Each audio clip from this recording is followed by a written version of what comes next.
नमस्कार, मैं हूं दिलीप सिंह। आज तक हमने हिंदी वर्णमाला को अलग अलग पार्टों में पढ़ा था। आज एक नज़र में पूरा टॉपिक फिर से देखते हैं। ठीक है, एक साथ। कोई पॉइंट छूट गया तो भी वो साथ में देते हैं और नहीं छूटा है तो आगे बढ़ते हैं। हिंदी वर्णमाला। हिंदी वर्णमाला की सबसे छोटी इकाई होती है, दो होती है, एक तो मौखिक और एक होती है लिखित। मौखिक का मतलब मुंह से बोली जाने वाली, और मुंह से बोलोगे तो क्या निकलेगी? ध्वनि। तो मौखिक भाषा की सबसे छोटी इकाई जो होती है वो ध्वनि होती है। हमारे मुंह से जो आवाज निकलती है वो ध्वनि। ध्वनि आधा है, ध्वनि। फिर वर्ण। लिखित भाषा की सबसे छोटी इकाई क्या है? वर्ण। हम लिखते हैं ना क ख ग ड़ ए आ, वो सब वर्ण है। उसके बाद वर्ण, ध्वनि से बनता है वर्ण, वर्ण से बनते हैं शब्द। शब्द क्या है? वर्णों का समूह। और अगर इनका क्रम देखा जाए तो सबसे पहले आएगी ध्वनि, ध्वनि के बाद आएगा वर्ण, वर्ण के बाद आएगा शब्द, शब्द के बाद आता है वाक्य, वाक्य के बाद आती है भाषा। और हमारी भाषा कौन सी है? मातृभाषा हमारी है राजस्थानी, यानी कि मारवाड़ी, आप जो भी कहें। और हमारी भारतीय भाषा या राजभाषा कहे तो वो है हिंदी। क्या है? हिंदी। हमारी राजस्थानी भाषा को अभी तक मान्यता नहीं मिली हुई है। राजस्थानी भाषा के ऊपर बहुत सारे ग्रंथ भी लिखे गए हैं, बहुत सारी शब्दावली भी इकट्ठी की गई है, लेकिन अभी तक राजस्थानी भाषा को कानूनी महत्व नहीं मिला है। ठीक है, तो वो जब मिलेगा तब देखेंगे। अभी फिलहाल हमें पढ़नी है क्या? हिंदी वर्णमाला, क्योंकि हिंदी भाषा पढ़नी, राजस्थानी और मारवाड़ी भाषा तो है नहीं। तो हमारी हिंदी भाषा है, उसकी लिपि क्या है? तो भाषा को लिखने का ढंग, भाषा को लिखने का ढंग जो होता है उसको लिपि कहते हैं। और हमारी हिंदी भाषा की लिपि क्या है? देवनागरी।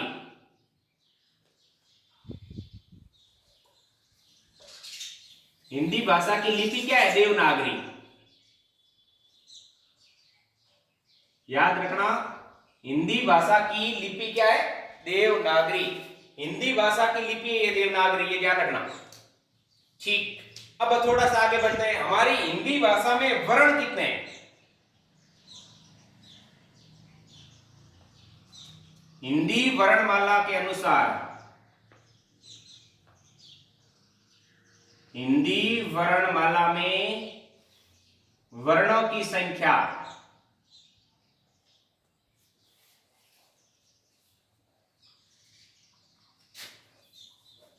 ठीक। फिर एक है बाल पोथी।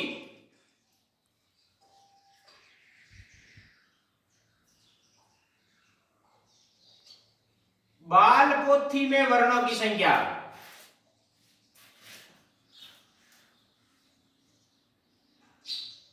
वर्णों की संख्या। और एक है देवनागरी लिपि में,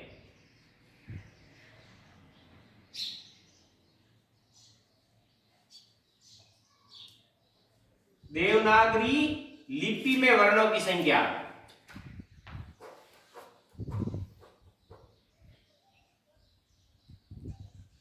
ये तीनों अलग अलग है, ध्यान रखना। हिंदी वर्णमाला में वर्णों की संख्या है 2 चौका, और बाल पोथी में वर्णों की संख्या है 49, और देवनागरी में है 52। तो ये ध्यान रखना, हिंदी वर्णमाला में और देवनागरी लिपि में, दोनों में वर्णों की संख्या अलग अलग है। अपन को याद रखना है, वो रखना है हिंदी वर्णमाला के अनुसार वर्णों की संख्या कितनी है? 44। ज्यादातर यही याद रखनी है अपन को। हिंदी वर्णमाला में वर्णों की संख्या 44, देवनागरी लिपि में वर्णों की संख्या 52। सीधे 12 जोड़ देना, ये हुई। अब इसके बाद हम पढ़ेंगे वर्ण। वर्ण कितने हैं? हिंदी, हम तो हिंदी पढ़ रहे हैं, तो हिंदी वर्णमाला ऊपर हेडिंग है ना हमारी, तो हम तो हिंदी वर्णमाला के अनुसार देखेंगे। हिंदी वर्णमाला में वर्णों की संख्या,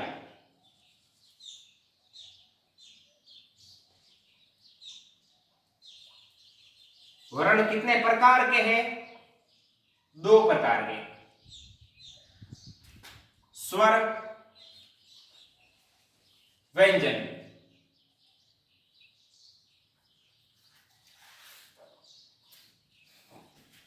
टोटल वर्ण कितने हैं हिंदी में? 44।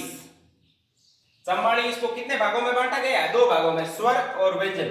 स्वर कितने हैं हमारे पास? 11। तो 44 में से 11 गए तो पीछे कितने बचे? कितने बचे? 33। ठीक है, तो हमारे पास स्वरों की संख्या है 11, व्यंजनों की संख्या है 33। स्वर और व्यंजन मिलाते हैं तो बनते हैं 44 और ये कहलाते हैं वर्ण। स्वर और व्यंजन दोनों को मिलाने पर ही वर्ण बनते हैं, ये ध्यान रखना। स्वर कितने? 11, व्यंजन कितने? 33। अब हम आगे पढ़ेंगे स्वरों के भेद, मतलब स्वर कौन कौन से हैं, वो चीज हम आगे के भाग में आगे देखते हैं।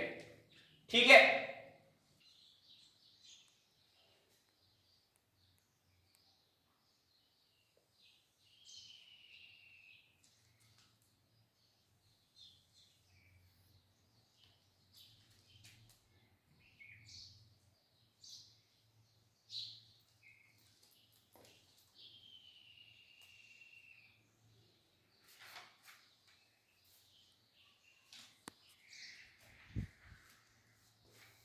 ध्यान रखना, वर्ण 44 है, स्वर 11, व्यंजन 33। अब स्वरों के भाग देखो, मतलब स्वर हैं कौन कौन से? स्वर ये है, देखो पहले तो स्वर की परिभाषा देखो। स्वर जिनका उच्चारण स्वतंत्र हो,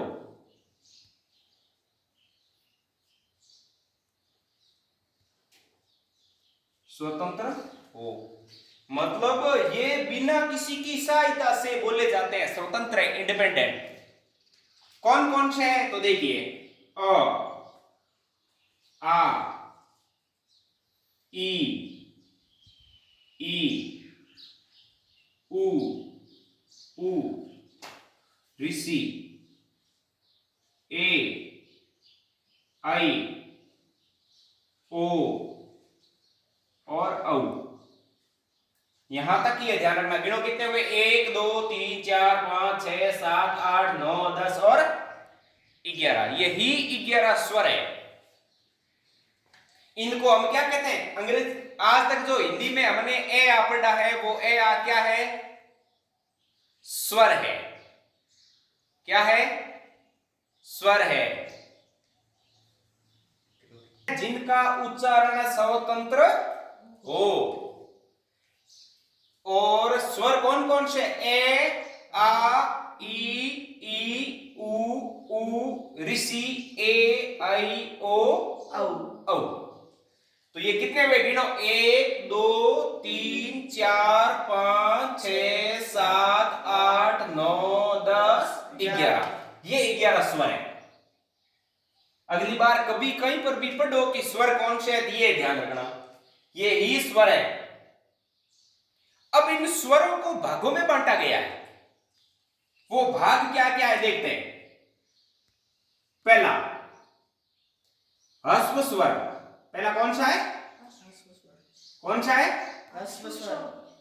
ह्रस्व का मतलब होता है लघु, और लघु का मतलब छोटा। लघु का मतलब छोटा, यानी छोटे स्वर, यानी जिनके साथ कोई मात्रा नहीं लगी है। कौन कौन से दिख रहे हैं? अ, छोटी ई, छोटा उ और छोटा ऋषि। ठीक है, तो ये कितने हुए? 4। ह्रस्व स्वर के बाद कौन से? दीर्घ स्वर कौन से दीर्घ स्वर। दीर्घ स्वर कौन कौन से वे आ, बड़ी ई, बड़ा ऊ, बस 3 है। अब पीछे बचे वो क्या है? पीछे बचे वो है संयुक्त स्वर। संयुक्त स्वर कौन से? संयुक्त स्वर। इनको कहते हैं संधि स्वर। क्या कहते हैं? संधि स्वर। क्या कहते हैं? संधि स्वर। संधि स्वर। संधि स्वर क्यों कहते हैं? मतलब जो आगे हम पढ़ेंगे गुण संधि और यण अयादि संधि, यण अयादि वो संधियां इनसे ही मिलके बनेगी, इसीलिए इसको संधि स्वर कहते हैं। तो ये कौन कौन से हुए? ए, आई, ओ, औ। ये कौन से हुए? संयुक्त स्वर या संधि स्वर। याद रखना, ए आई ओ, ए आई ओ, लाला। कितना भैया? गिनो। 4 और 3 7 और 4 हमारे पास स्वरों की संख्या 11। कौन कौन से वापस मिल गए ना? 11 तो ये है ही, पता है हमें। इनको किस किस भागों में बांटा गया वो बात हमने यहाँ जानी है कि ह्रस्व स्वर कौन से होते हैं? ए, ई, उ, ऋषि, इनको कहते हैं ह्रस्व स्वर। दीर्घ स्वर आ, ई, उ बड़े वाले, और संयुक्त स्वर ए, आई, ओ, औ ये संयुक्त। वापस इनको मिलाए तो कितने बनते हैं? 11। ठीक है, तो ये है ह्रस्व स्वर, दीर्घ स्वर, संयुक्त स्वर। अब आगे बढ़ते हैं। अब ये सब आ गए तो पीछे बचे अंग ए, वो क्या है? वो भी तो ए आ गई है। वो है अयोग वाहक ध्वनियां। अयोग वाहक ध्वनियां।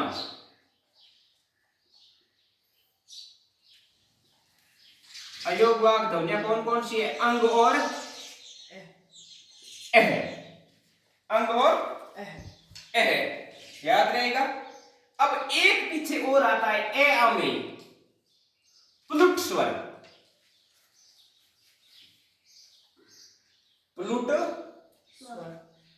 स्वर, प्लुट स्वर। और इसको एक और कहते हैं अंग्रेजी स्वर।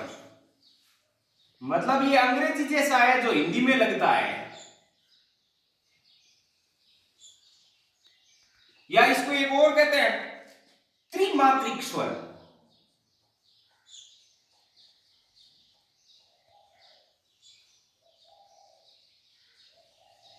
मतलब तीसरी मात्रा, या इसको एक और कहते हैं आगत स्वर।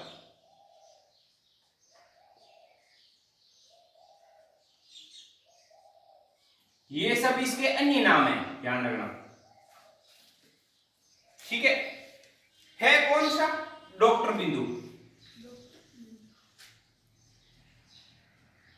नाम के ऊपर लगाते हो ना, ये लगा हुआ है ऊपर, ये इसको बोलते हैं प्लुट स्वर या अंग्रेजी स्वर या त्रिमात्रिक स्वर। कभी कंपटीशन में पूछेगा तो ये पूछ सकता है त्रिमात्रिक स्वर कौन सा है। आपको दे देगा एक ये डॉक्टर बिंदु, एक दे देगा अंग, एक दे देगा ओ, एक दे देगा आ, एक या ऋषि। तो आपको पता होना चाहिए कि त्रिमात्रिक स्वर कौन सा है, ये डॉक्टर वाला।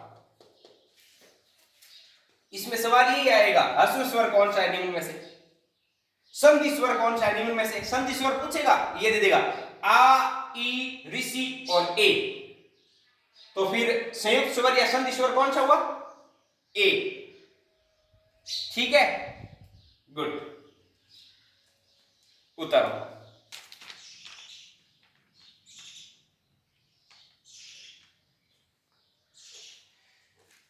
पहले हमने पढ़ा स्वर। स्वर कितने थे? 11। फिर 11 के भाग पढ़े, लघु, दीर्घ, संयुक्त और अयोगवाद ध्वनियां। ठीक है, अब हम पढ़ेंगे व्यंजन। व्यंजनों की संख्या कितनी है? 33। तो व्यंजन की परिभाषा क्या लिखते हैं? वे ध्वनियां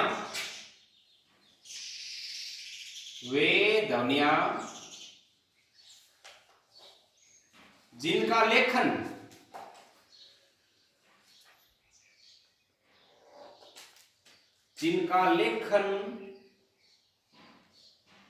स्वतंत्र हो, जिनका लेखन स्वतंत्र हो पर उच्चारण के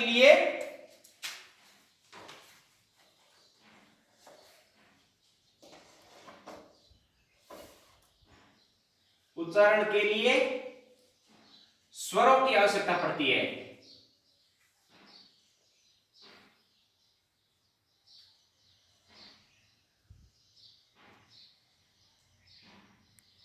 आवश्यकता होती है, उन्हें क्या कहते हैं? व्यंजन कहते हैं। ठीक है, व्यंजन कौन कौन से अब देखते हैं। कखगढ़ ही व्यंजन है। क से लेकर जैसे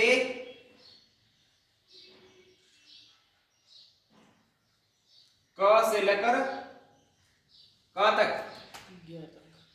है तक, क से लेकर ह तक, यह है आपके व्यंजन। लेकिन इनके टुकड़े क्या क्या है वो देखते हैं। पहला टुकड़ा स्पर्श व्यंजन।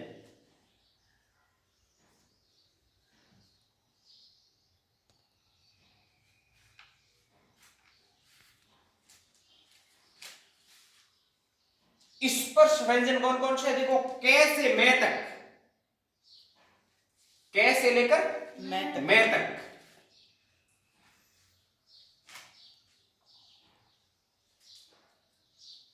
क से मैं तक का मतलब समझाया। क ख ग घ च छ ज झ ट ठ ड ढ त थ द ध प प ब भ, यह है स्पर्श व्यंजन। ठीक है, स्पर्श व्यंजन कितने हो गए? 25। 5 लाइन है, के वाली, चे वाली, टे वाली, ते वाली, पे वाली, तो कितने हो गए? 25। एक लाइन में 5 अक्षर, 5 जोड़े 25। ऐसे याद नहीं रहे, लिख दो। क ख ग घ ड़ च छ ज झ ञ ट ठ ड ढ ण त थ द ध न प फ ब भ म, यह है 25। अब इनका क्रम देखो, 1 नंबर पे कौन है, 2 नंबर पे, 3 नंबर पे, 4 नंबर पे, 5 नंबर पे। प्रत्येक लाइन में ध्यान रखना। इस लाइन में अगर मैं बोल दूं पहले नंबर पर कितने स्पर्श व्यंजन है बताओ? 5। क च ट त। दूसरे नंबर पे ख छ ठ थ फ। तीसरे नंबर पे गजड द ब। चौथे नंबर पे गजड द ब। और 5वें नंबर पे ड़ य न म। ठीक है, ये ध्यान रखना। पहले, दूसरे, तीसरे, चौथे, 5वें नंबर पे, ये आगे काम आएगा, आगे देखते हैं। ठीक है, ये हो गए स्पर्श व्यंजन। फिर देखते हैं अंतस्थ व्यंजन।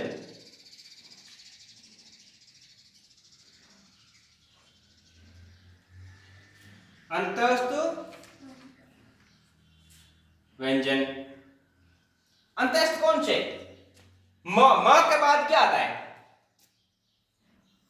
ये, रे, ले, वे, ये है अंतस्थ व्यंजन। और अंतस्थ के बाद क्या आता है? ये रे ले वे के बाद में से वाली लाइन, तो वो होती है ऊष्म व्यंजन। ऊष्म व्यंजन। ऊष्म व्यंजन कौन कौन सी है? स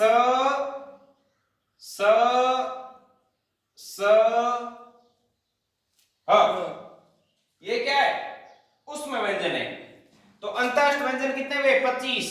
25 और 4 29, 29 और 4 33। ये हो गए 33 क्या व्यंजनों की संख्या। 33 व्यंजन ये है। 25 स्पर्श व्यंजन, 4 अंतस्थ व्यंजन, 4 उष्म व्यंजन। टोटल कितने हुए? 33। और 33 हो गए व्यंजन, 11 हो गए स्वर। 11 और 33 कितने हुए? 44। और 44 क्या है? वर्णों की संख्या हिंदी वर्णमाला के अनुसार। तो अब देखते हैं उसके बाद और भी कुछ होता है क्या, कैटेगरी में और भी कुछ है, तो उनको क्या क्या कहते हैं वो भी अभी हम यहां देख लेते हैं। जो पीछे छूट गए तो उनको देखते हैं। सबसे पहले देखो, अब इनके भाग है, ठीक है। जैसे नासिक व्यंजन,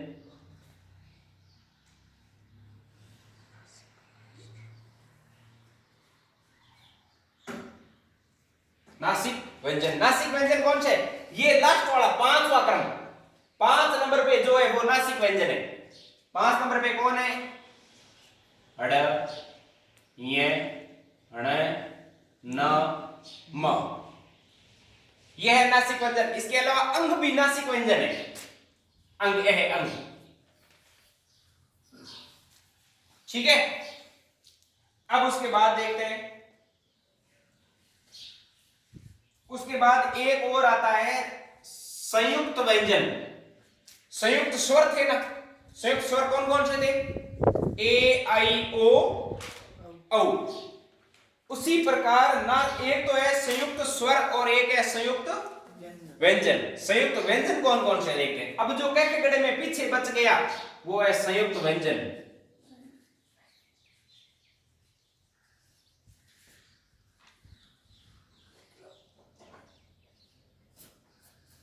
संयुक्त व्यंजन। संयुक्त व्यंजन कौन कौन से? क्ष से क्षत्रिय। क्ष से क्षत्रिय किस किस से मिलकर बनता है वो देखो। क्यों कहते हैं? संयुक्त का मतलब होता है किसी और से मिलकर बनना। क प्लस ये दूसरा से, इससे बनता है। त्र किससे बनता है? उच्चारण दिख रहा त र, तो ते प्लस रे, त्र। और उसके बाद है ज्ञ। ज्ञ किससे बनता है? जे प्लस ये, ठीक है। एक और होता है श्रे, वो होता है से प्लस रे। ये ध्यान रखना। ये होते हैं संयुक्त व्यंजन क्षेत्रज्ञ। और उसके बाद सीरी हम लिखते हैं तो बता दिया हमने सीरी भी। संयुक्त व्यंजन मतलब क्ष से क्षत्रिय किससे मिलकर बनता? आद्य क से और स से। त्र किससे मिलकर बनता? आद्य ते और रे से। ज्ञ किससे बनता? जे और ये से। श्रे किससे बनता? आद्य से और रे से। याद रखना, आपको वहां सवाल ये पूछेगा क्ष किससे बनता है। ऑप्शन में देंगे के प्लस से, ये वाला से, के पूरा से आधा। फिर देंगे ऐसे नहीं देंगे आपको ऑप्शन, के प्लस से, के प्लस से, के प्लस से और के प्लस से। अब बताओ इसमें से राइट क्या है? 1 number, 2 number, 3 number, 4 number. Right क्या है? 2 नंबर। 2 नंबर राइट है। ऐसे आपको वहां छंटनी करनी है, ठीक है।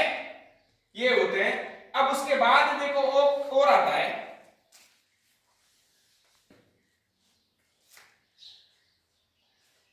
कोई पूछ ले तो, कभी कभी कोई टिकड़ी किसका हुआ इंसान आ जाए तो पूछ भी ले। परकंपित कांप उठे। परकंपित को दूसरा कहते हैं लुठित। यह है रे से रथ, इसको परकंपित या लुठित व्यंजन कहते हैं, ध्यान रखना। एक और आता है जिसको बोलते हैं नुक्ता। नु कहता। और हमारे मारवाड़ में नुक्ता या नुक्ति किसे कहते हैं? किसको कहते हैं? बूंदी को। बूंदी कैसी होती है? गोल गोल। तो जिसके पास में गोल गोल लगे, ढे के नीचे लगता है एक तो, एक लगता है अड़े के नीचे, इनको बोलते हैं नुक्ता। ठीक है, इसके अलावा एक और है पार्शिक।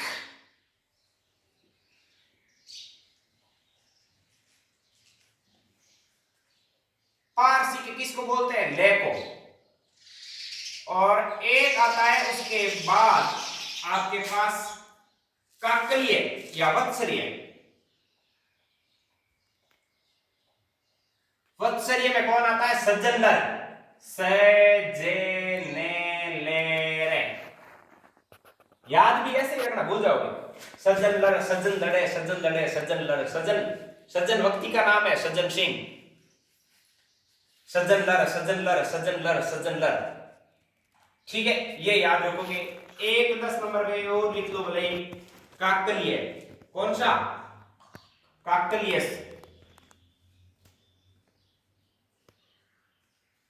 काकलिय कौन सा है? ये हो गए आपके व्यंजन पूरे। वापस देखो, वे कैसे गड़े, मतलब ये पहले हमने पढ़े थे ए आ को क्या कहते हैं? स्वर। स्वर कितने थे? 11। कौन कौन से? लघु, दीर्घ और संयुक्त, और एक और कौन से थे? 3 ही थे। स्वर के 3 ही भाग है, लघु, दीर्घ और संयुक्त। उसके बाद हमने पढ़ा व्यंजन। व्यंजन कितने हैं? 33। कौन कौन से? वे ध्वनियां जिनका उच्चारण तो स्वतंत्र हो सकता है, लेकिन लिखने के लिए स्वरों की आवश्यकता पड़ती है। यानी कैके गड़े को लिखने के लिए इसके साथ ए आ मिले हुए होते हैं। जैसे के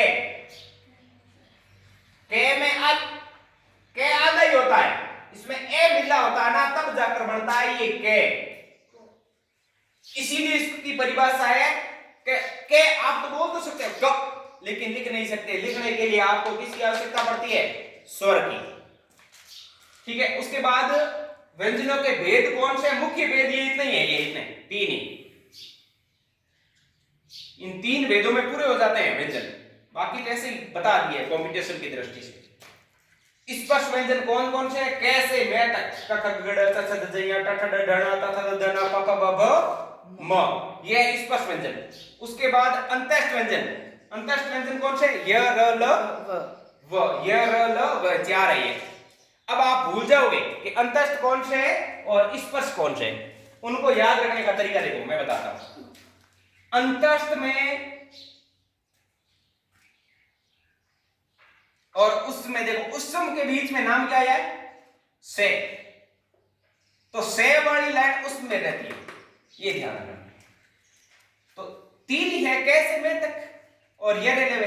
अब आप कंफ्यूजन होगे कि अंतस्थ कौन सा और उसम कौन सा? ये रेलवे से में, तो से उसम के बीच में से पड़ा है, मतलब ये से वाली लाइन है। उसम से वाली लाइन से है। पीछे बचा अंतस्थ। अंतस्थ ये रल वो 25 और 8 33। उसके बाद नासिक व्यंजन बताइए। संयुक्त व्यंजन कैस क्षेत्र है ये? प्रकंपित, नुक्ता, पार्शिक, वत्सरीय और काकली। लिखो।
सबसे पहले उच्चारण स्थान होता है कंठ। नीचे से शुरू करना है। कोई चीज हो उल्टी होती तो आपको कैसे होती है? पहले कंठों में आती है, कंठों के बाद किसको टच करती है? तालु को। तालु के बाद किसको टच करती है? मूर्धा को। मूर्धा के बाद दंत को।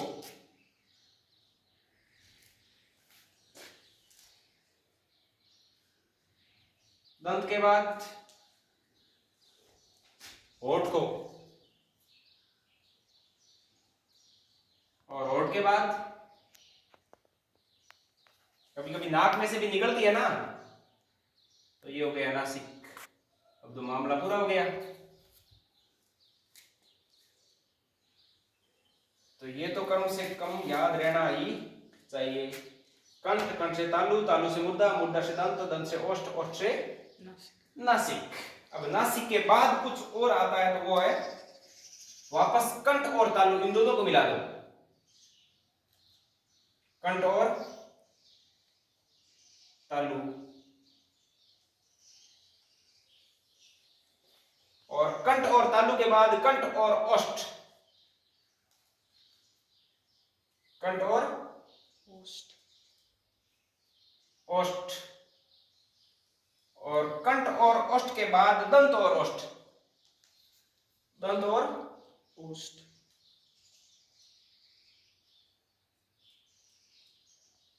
दो बारी ओष्ठ और दो बारी कंठ, एक बार तालु, ये तालु और एक बार दंत। ठीक है, अब देखते हैं क वर्ग, च वर्ग,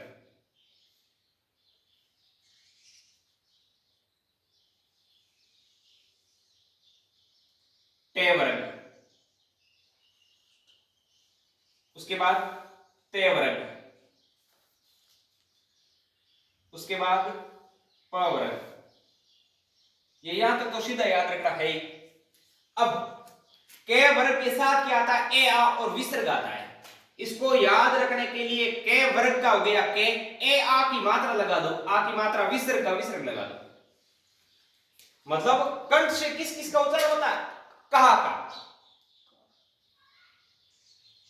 याद रखने का ट्रिक। कैसे बन गया के वर्ग? के वर्ग का मतलब होता है के, खे, गे, गे, ड, के वाली लाइन, और फिर ए मात्रा लगी तो ए आ, फिर विसर्ग का विसर्ग। याद रहेगा, ये ट्रिक का, इतना याद रखना है। फिर आया च वर्ग। च वर्ग में कौन कौन सा है देखो? छोटा ई, मोटा ई और से। याद रखने का तरीका, च वर्ग साथ में क्या ई की मात्रा लगा दो, ची, फिर साथ में एक और है ये और से, यानी अंत्य और उसमें ये जो पीछे दो बच जाते हैं वो दोनों का पहला पहला यहां था चे के साथ। याद नहीं रहे? ची, ये से लगा दो, चियस। चियस याद नहीं है? चियर्स। फिल्मों में गिलास से टकराते हैं ना, चियर्स। नहीं टकराते हैं तो लाओ एक ठंडे की बोतल, भरो गिलास, अभी टकरा के बताते हैं। चियर्स याद रखता है? चियर्स। अब कंफ्यूजन यही होगा कि यहां से कौन सा, तो देखो सीधी बात यहां पहला सही आएगा, यहां से शुरू हुई है से वाली लाइन, अब एक एक जाएगा सब में। उसके बाद टे वर्ग, टे, टे वर्ग हो गया, ठीक है। उसके बाद ये के बाद क्या था? रे, ये रे, और से के बाद ये से। तो और क्या बचा? और बचा ऋषि। ऋषि यहां आता है, ये याद भी ऐसे ही रखना है, ट, र, स, ट्रस, ऋषि। बस ये ठीक है। उसके बाद त वर्ग। त वर्ग में और क्या आएगा? ये, रे, ले यहां आएगा, से, तीसरा से यहां आएगा। तो क्या बन गया? तलस। तलाश एक फिल्म है, आमिर खान की है शायद। तलाश का तलस कर दो, तलस का तलाश कर दो। तलाश एक फिल्म है, तलाश, तला से ये साइलेंट है, तलाश फिल्म। का नाम है। तो दंत वर्ग में कौन सा आता है? त ला स, यानी ते वर्ग ले और से ये दंत में आता है, यानी दांतों से उच्चारण होता है। बोल के देखो, अभी बोला दूंगा, वापस देखना। फिर ओष्ठ, ओष्ठ यानी कि होठ, होठ में एक तो आता है प वर्ग और एक आता है उ। इनकी ट्रिक बनाए तो पे और उ, पू, पू कौन करता है? आपको पता ही है, बढ़िया सी आगे है पू। फिर नाक पकड़ दो, वही पू है ये, ठीक है। उसके बाद नासिक, नासिक ये है हड़, ये हण, न, म। इसके अलावा अंग भी इसी में आता है, ठीक है। जो नाक से बोला जाता है वो नासिक है, कोई बड़ी बात नहीं। फिर कंठ और तालु में कौन आएगा? कंठों से तालु, कंठ और तालु में आएगा ए आई, ए आई। और उसके बाद कंठ ओष्ठ में, कंठ और ओष्ठ में आएगा ओ औ, ओ औ। फिर आएगा दंतोष्ठ में, दंतोष्ठ में कौन आता है? व और फ।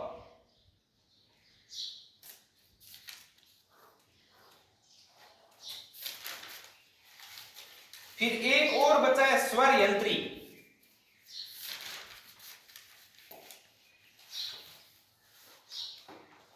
स्वर यंत्री में कौन कौन आता है? एक आता है, यहां लिखना है ना,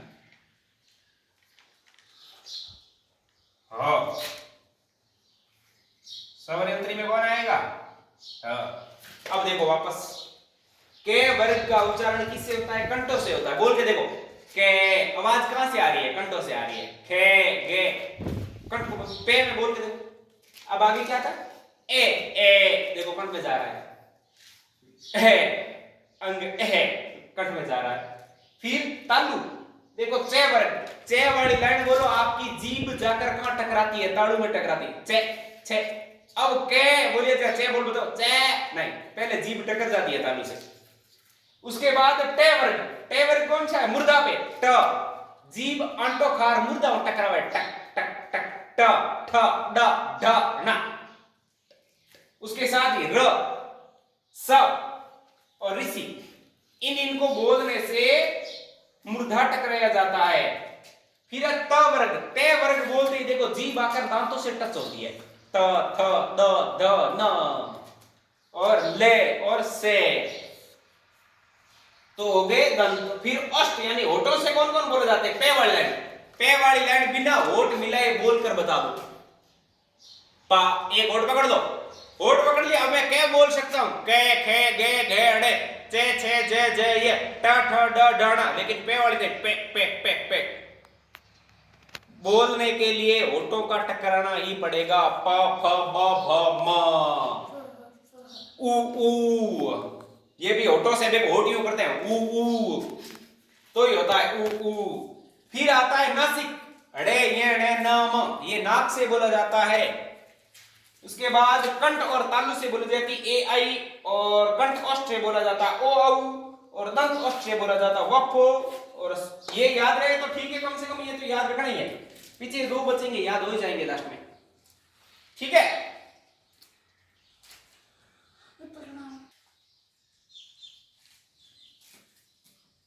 गूंज या नाद के आधार पर वर्णों के भेद, एक तो है से घोष और एक है घोष, ठीक है।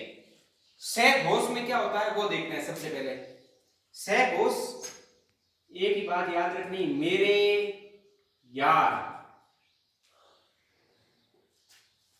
है 3 4 5, बस। इनमें कौन कौन हुए? यार का मतलब होगा ये, रे, ले, वे। उसके बाद क्या है का मतलब हुआ है। और इसके अलावा 3 4 5 यानी क्या क्या गड़े में? 3 नंबर, 4 नंबर और 5 नंबर कौन कौन थे पता है ना? 3 नंबर पे कौन है? गे, घे, रे, जे, जे, ये, डे, ढे, ने, दे, दे, ने, ब, भ, म। तो 5 लाइन में 3 3 कितने हुए? 5 3 15, 15 और 4 19 रे बी सर स्वर कितने? स्वर कितने? 11। टोटल कितने हो गए? 31। ठीक है।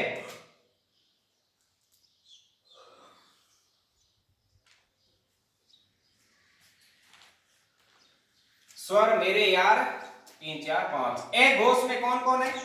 ए घोष में पीछे बच गए वो से है और एक और दो। 3 4 5 इसमें, एक दो इसमें, एक और दो पे कितने हो गए टोटल? 10। 10 और 3 13। 13 और 31 मिले तो वापस कितने बने? 44। और वर्णों की संख्या 44। ये रही। एक और देखो, श्वास के आधार पर वर्णों के भेद।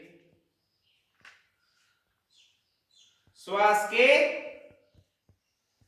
आधार पर वर्णों के भेद।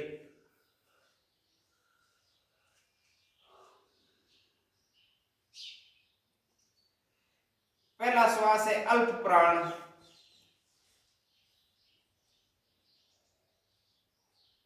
दूसरा है महाप्राण।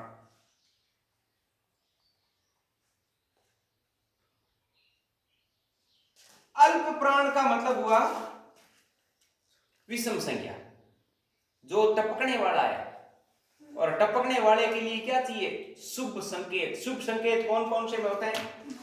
1 नंबर, 3 नंबर और 5 नंबर। आखो देवे बाप जीरो, एक ही आवे, तीखी आवे, कौन सी आवे, ये होता है।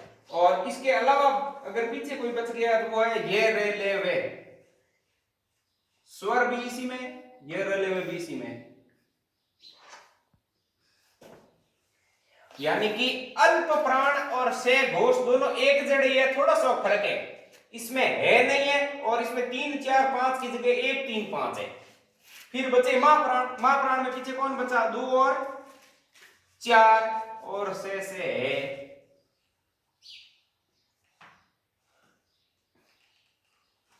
तो यहां पर 5 3 15, 15 और 11 26, 26 और 4